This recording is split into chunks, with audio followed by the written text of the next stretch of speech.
Yeah, you lost the camera there for a little bit. Do both of these terms cross over? Yes, in some cases at the same time. A communications team doing a coffee break at a rest stop, so REAC used to do a million years ago, or providing data for a Red Cross shelter is considered public service. However, if in either one of these examples, if the team is activated by the served agency, not the NGO, then they could be considered as providing public safety communications, albeit in a logistics form and not necessarily in a tactical reference. We'll hold that question. I'll make a note here for you.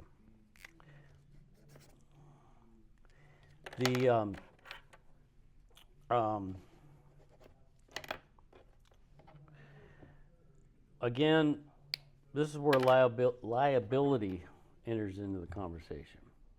When a volunteer is considered part of a government entity, then the volunteer should be covered under the agency's liability and workers' compensation. This should be no different than a reserve police officer, deputy sheriff, volunteer firefighter. It is very much recommended that the volunteer assigned to a served agency be included in those classifications. An MCON teen attached to a served agency should be considered as part of that served agency. They should be afforded the accessibility to include profiles with agency ID cards, rights and responsibilities, afforded any reserves unit within that agency, just like the CERT team as an example. While engaged in activity for an NGO, such as Red Cross, then it is that organization's responsibility to provide liability.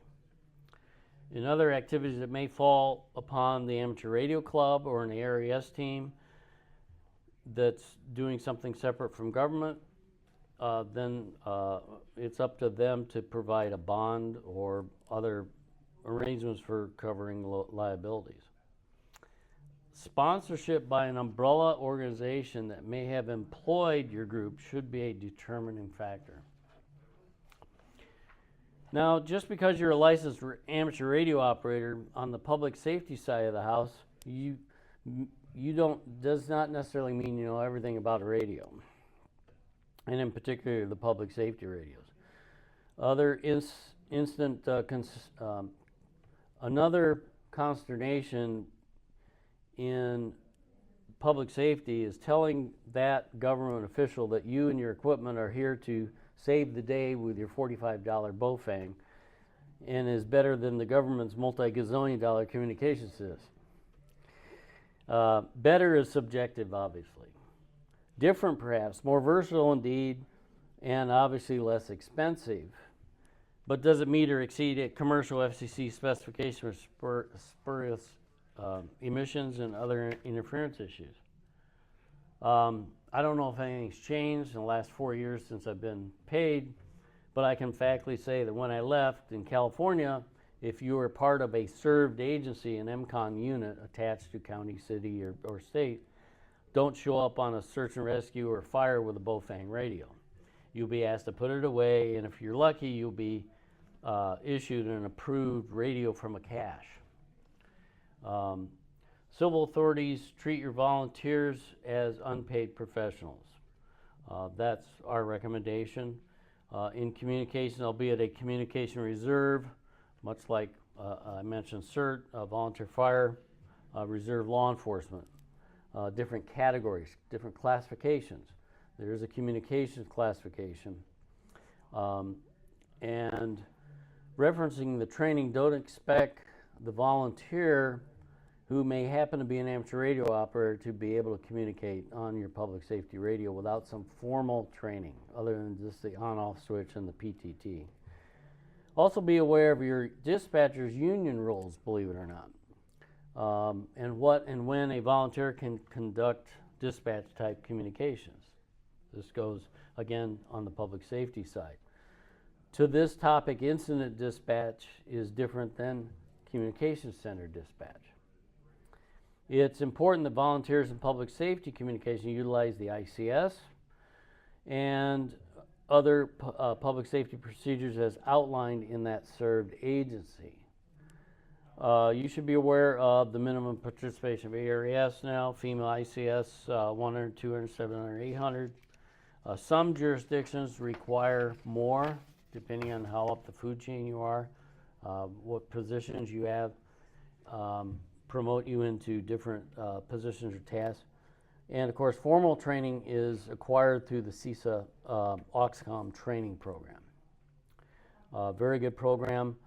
I was a COM-C in state OES, and I could sign off tax lists. Can't do that now. I need to go back for training. If I leave the profession for probably 6 months, I need to go back for training because everything's changing so fast out there.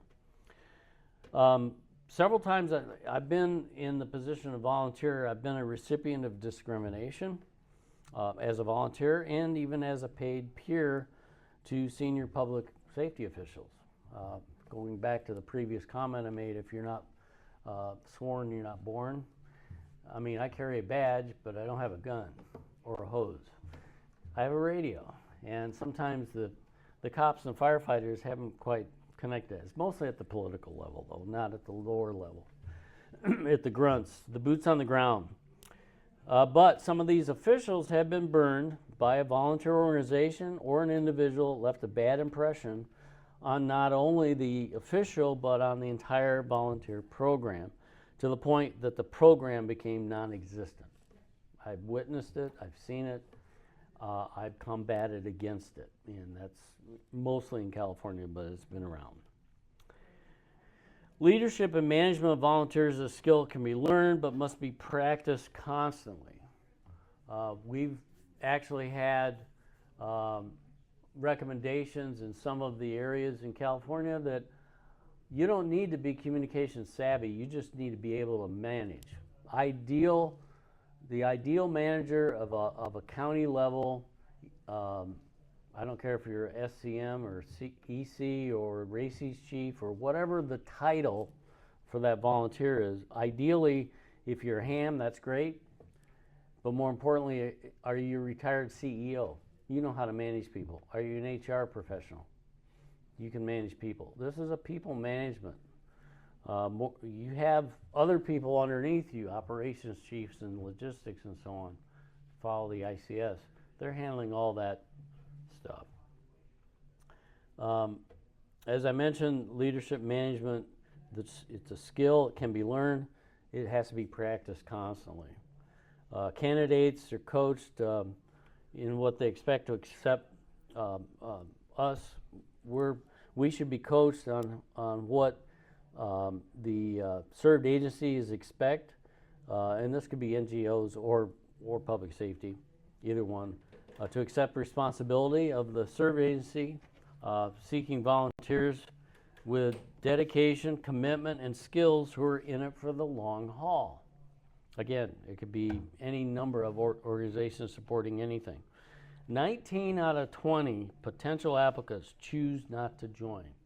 Now that's mostly on the public safety side because of running background checks, ID cards. They get into more of a militaristic uniforms in some cases. So a lot of us don't want to do that. No, I want to serve, but I don't want to do all this other stuff.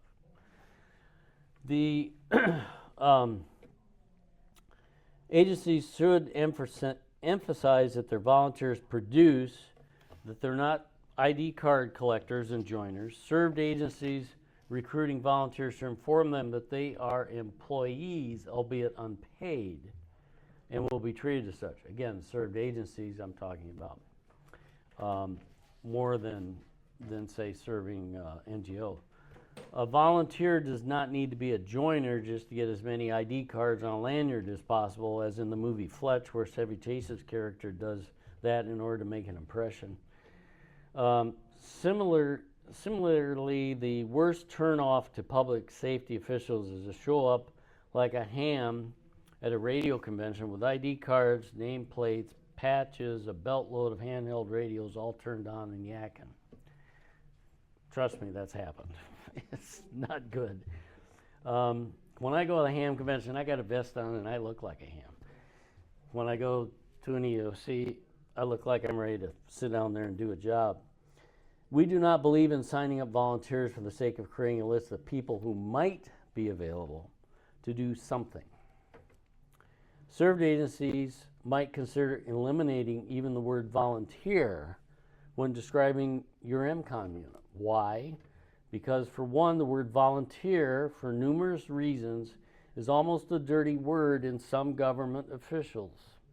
And for the second, the word denotes something less than a professional or employed person. That's a constant battle all the time. With the maturity of MCON, though, the inclusion of AUXCOM training, the ICS, the task books, the volunteer has a better chance of being accepted within the ranks of the paid professionals now than it ever has been. Like I said, I've gone through it from the 60s, the 70s, the 80s, the 90s. I've got the ripped t-shirt to prove it. So hopefully I've enlightened you some principles. I'll give you, we have a good 30 minutes to answer questions. If I've enlightened you, if not, I'll leave you with this. Stepping stones and stumbling blocks are essentially the same material. It just depends on how you use them. Now back to your question, which I made a note here somewhere. You had NGOs, Yes.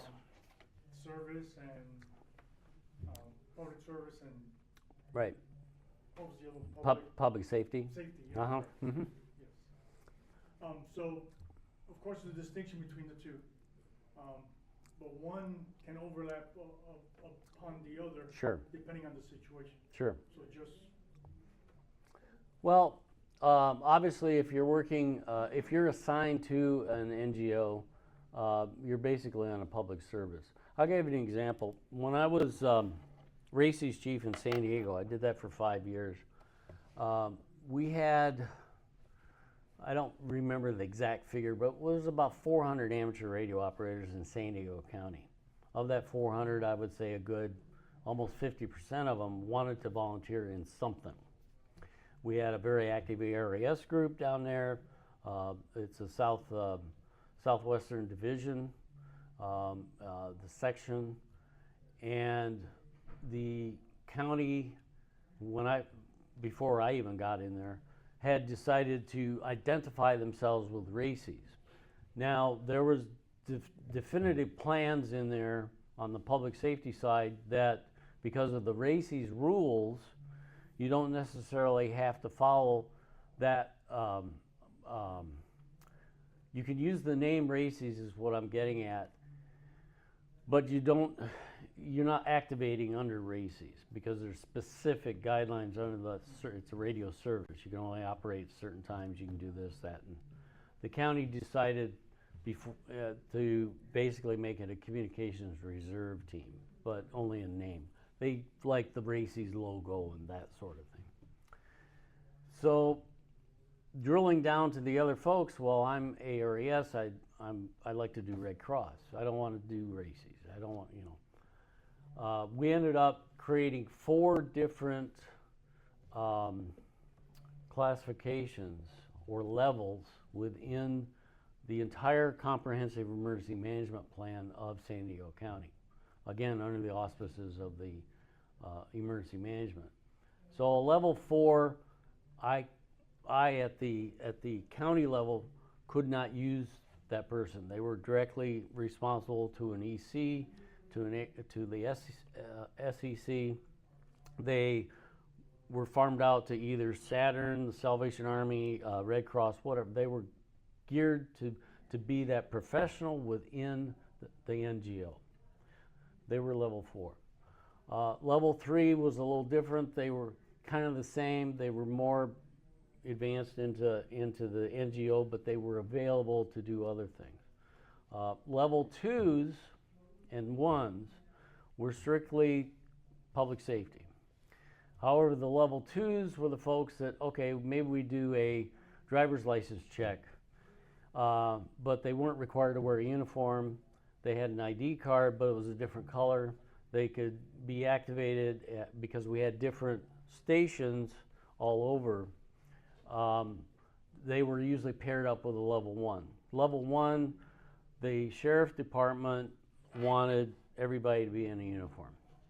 So it was just like the search and rescue team, they had their uniforms, the sergeants, the reserve deputies, they had a uniform. Races, it was a big, wasn't a war, it was a big discussion.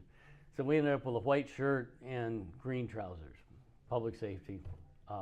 Again, there's money that you as an individual volunteer has to put out. So that was the big change is, again, it's people management.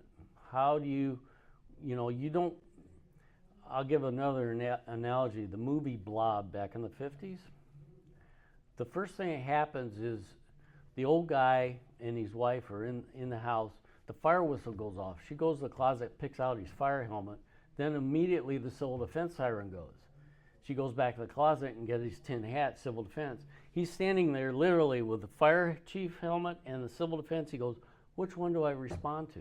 That's exactly what happens to a lot of us that really have it in our blood to volunteer, but we don't know which area to go to. And so we try to make it easy to interview the person, find out exactly what their life's passion is, and put them into the best place to do that in. So that's what we did in San Diego, and we've done that all over the place for different organizations. And my job, my role at the state level was to encourage a county or a city to create a communication reserve and to basically drill into those levels and to find out, don't disavow anybody's willingness to be, because there was a lot of consternation, there still is today, between communication reserves and ARRL and so on. It's less now because of the requirements that FEMA has put and the cooperation, the MOUs that ARRL has with FEMA on getting your task books done and being part of ARRL. That is as professional as I've ever seen ARRL. And yet the ARRL supported RACES and everything over the years, going back to, like I said, in the 30s.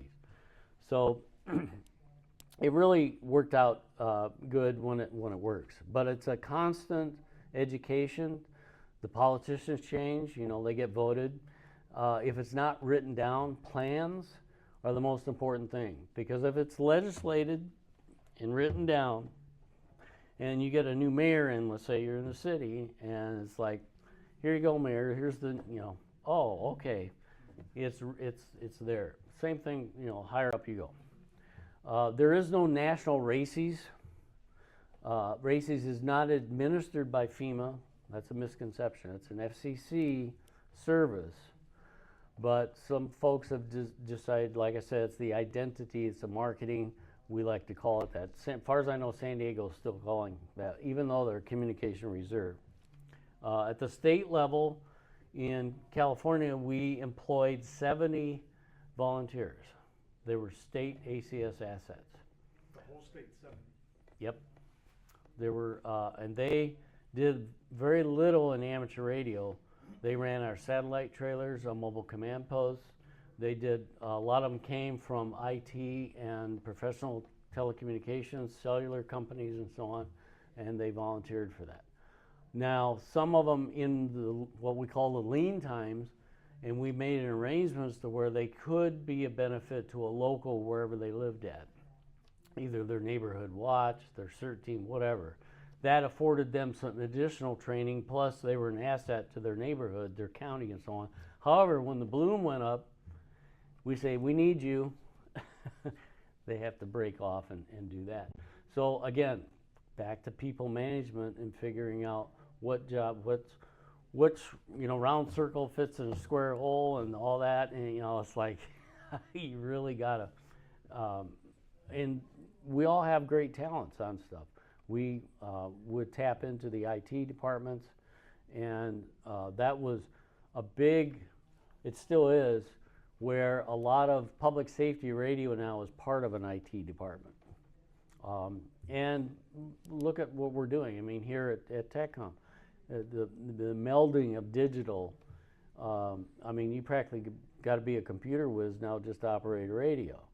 And it's like, okay, this is getting, really out there on that. But yeah, it's all doable. It's all workable. I think what Polk County is doing, and I've been here as an interloper transplant. I'm full-time RV. I normally am only here in Winter Haven for about 6 months, but we decided this year the wife wanted to take a chance and figure out what the humidity was like in July. And I'm about this much Floridian because I used to live in Delray Beach, but that's on the East Coast. It's a little bit different than the Central and the West Coast. So I said, okay, well, you let me know. She's a California native. So she does. First of all, she doesn't do weather, even though California has weather. In fact, a lot of people think it's Malibu and surfing.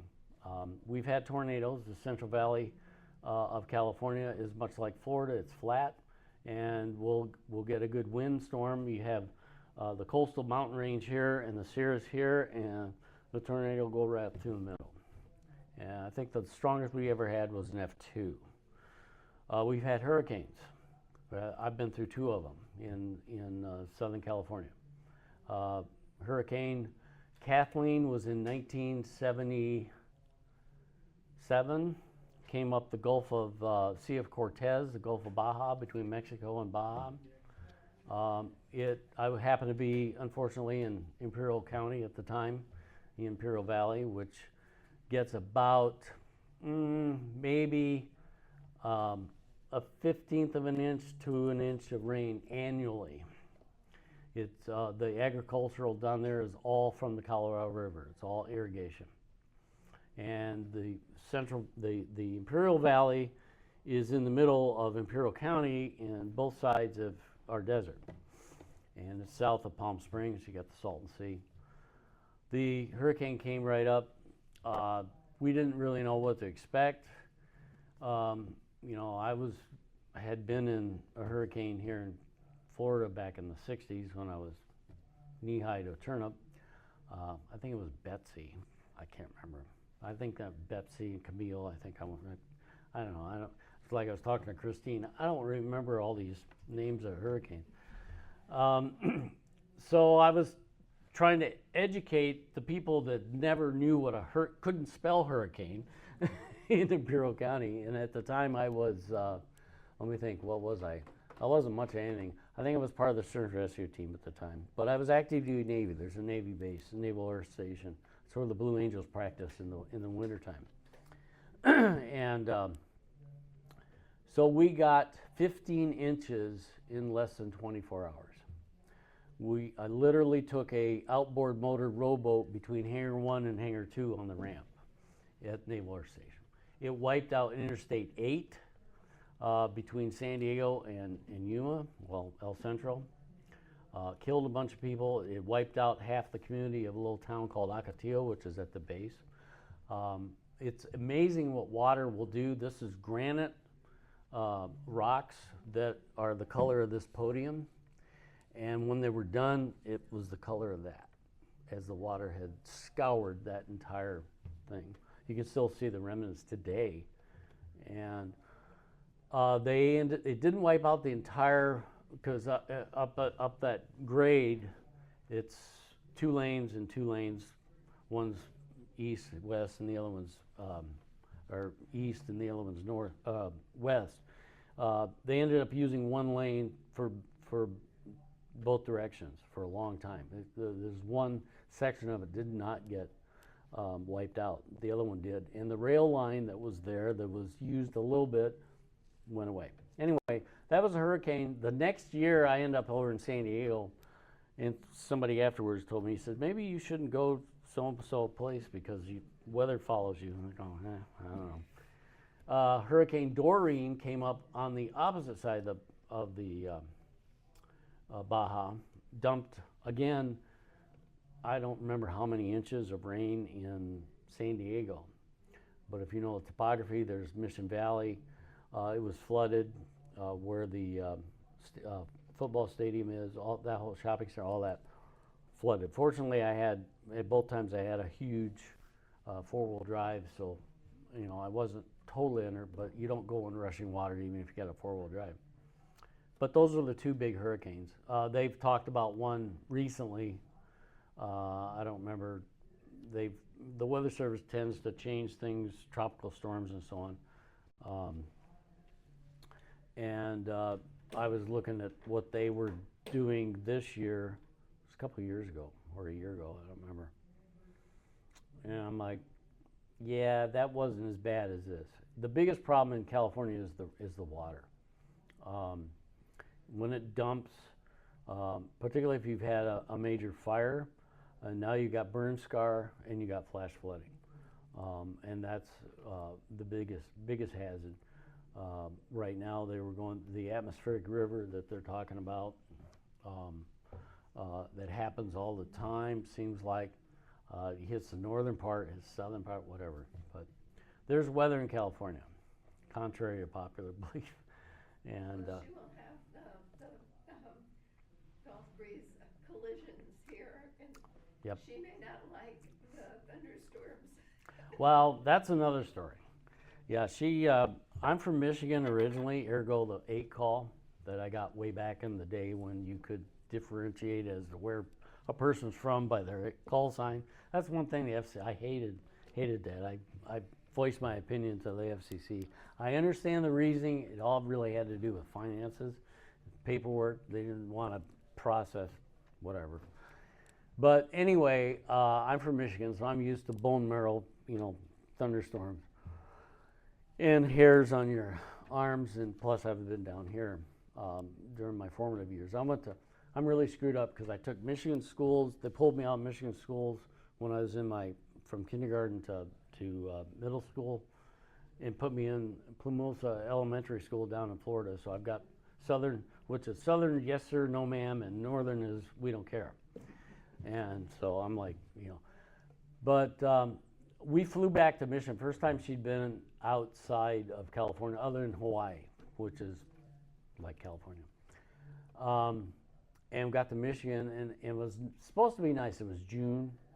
Nope. Big thunderstorms just about every other day. We ended up going to the mall. She was in my hometown, and I saw it. It went flash bang. It was that close. And it was one of those bone marrow type, thunderstorms. And she made a beeline straight into the convenience store. And I think if she could have, she would have gotten in the cooler. But she does not do thunderstorms at all. She's gotten a little bit better, a little bit, but she's kind of like a dog wants to get under the bed type person, It's like, I don't like this at all. But, so we'll see. I'm gonna be here whether you like it or not. To help out Christine and maybe Paul, who knows. Yes, sir. Just an observation. It seems that so often we run into, it's a ham radio thing, I guess, of people want to be very rigid. I want to go here, I want to operate radio, that's it. They don't understand the necessity of being flexible. Yep. If you go into this shelter, you might be on a radio. Mm-hmm. You might be passing out meals. Mm-hmm. You might be sweeping the floor. You might be doing nothing for a while. Are you okay with that? Yep. And I think we need to, as we talk to people, sign them up for groups and things, say, do you understand that you're going to have to be flexible? You may not always be operating a radio. Can you live with that? Yep. And because, we've got people who are persona non grata at EOCs because they went in there and tried to tell them how to do things. Yeah. Yep. It doesn't work. I've seen it all across the board, and it's like we have a saying I coined from the Navy was semper gumby, which is always flexible. And that was one of the things that we talked about is you, again, personnel management. If you've got, let's say you're a retiree and you're working for, as an assistant EC, but your paid profession was a personnel officer, HR. You're the person that Christine wants on staff to interview everybody, you know, or write up the interview questions. So you have you as an assistant section manager has a checklist you can go by and ask those specific questions and find out the skill set that this person is at. Because no, you're right.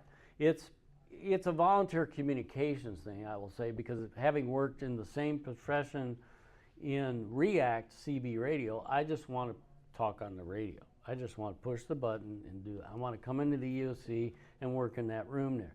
No, maybe I need you to be a message runner between this building and that building. Maybe I need you to run this stack of copies, you know, and that was one of the things that we had at the state level.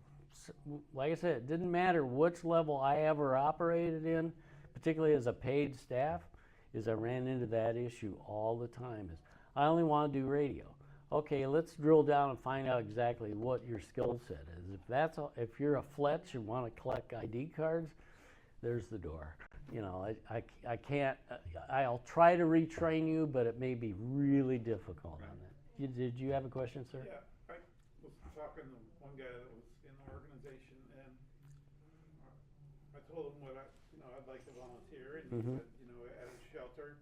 I said, do they have an antenna there? Do I need to bring my radio? Can I bring my wife?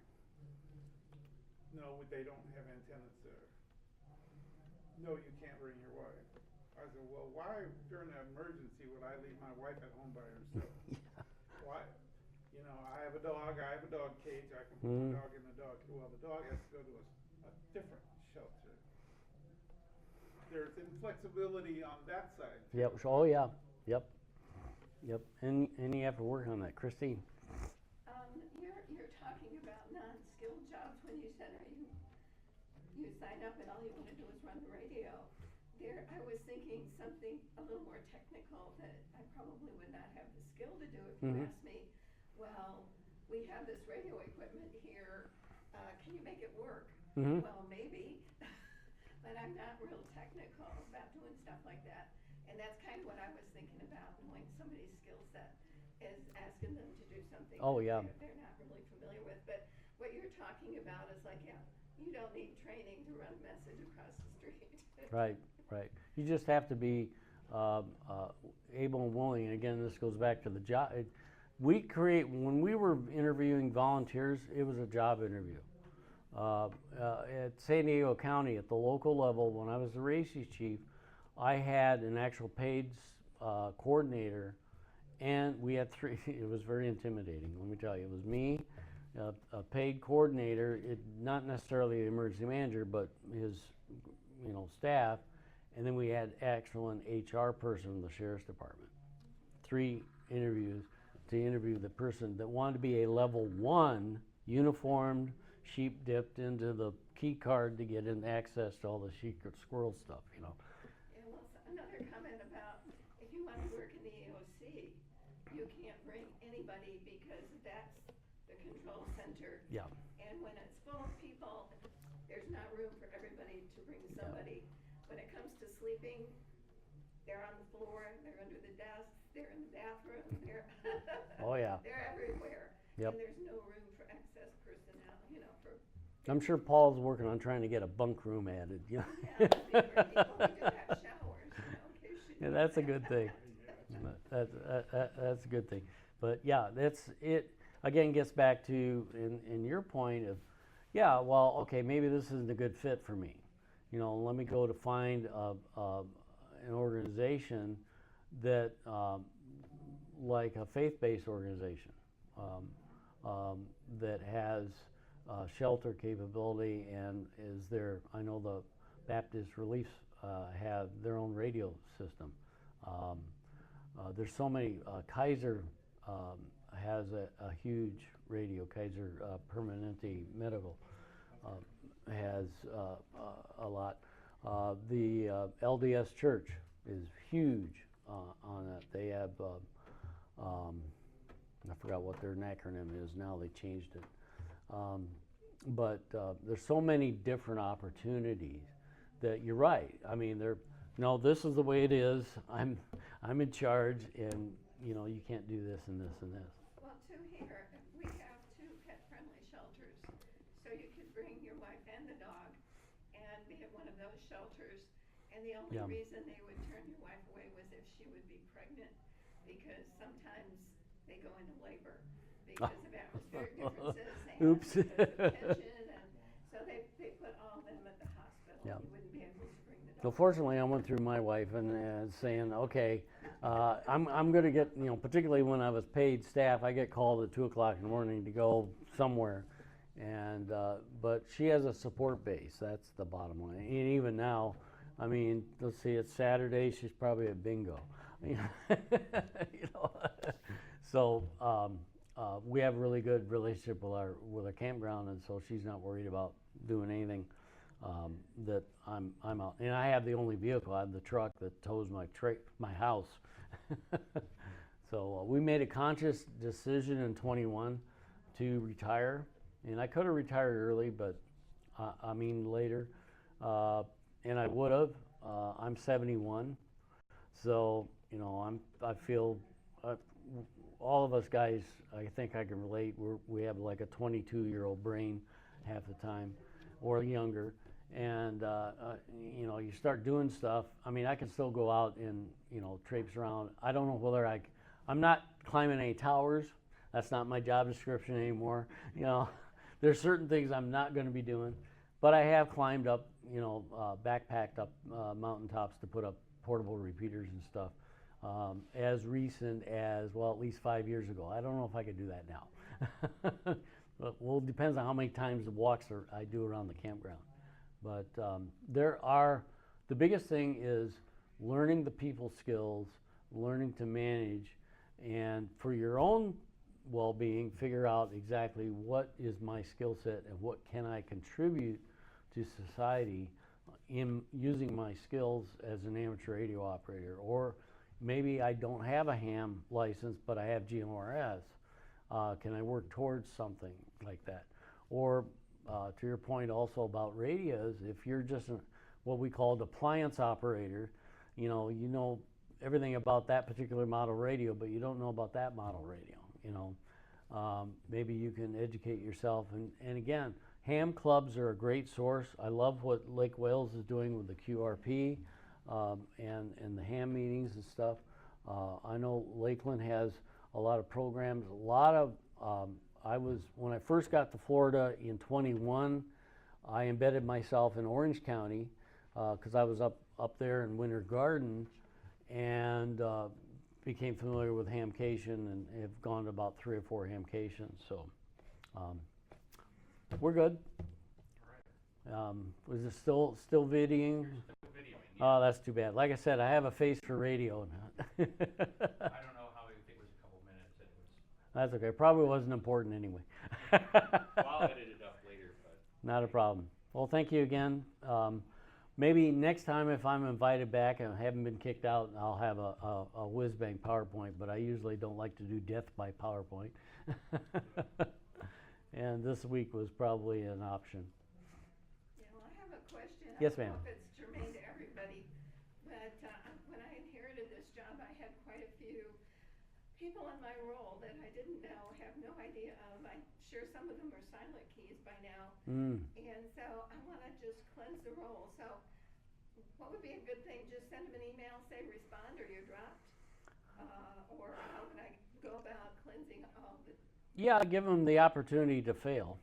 You know, I mean, there is such a thing as firing a volunteer. I've done that. You know, so I mean, it's like I said, the only difference between the way I look at it, if you're doing that job, there's no difference between you and the guy in the next room other than a paycheck, basically. If it's done correctly, to where you're, you know, if the sheriff recognizes you as what you're doing, then that's a good thing. If he doesn't know the difference between you and Paul, who gets a paycheck, that's even better. And I use that as a local analogy, but it's true. We've had a lot of folks in the state that were my volunteers, and they've been working doing this job for, I don't know, a year or so, and I'd be talking to the emergency manager of a county that asked us to come in, and he goes, oh yeah, you mean my volunteer? And he goes, he's a volunteer? I go, yeah, that's not a bad word. Oh, I thought he was paid. Bonus, you know? So, They know their stuff. yeah, exactly. The professionalism. It is. We had one of the ham clubs in San Diego had a bumper sticker. It was a money making thing. It says, "I'm a professional in amateur radio." Loved it. Alrighty, thank you.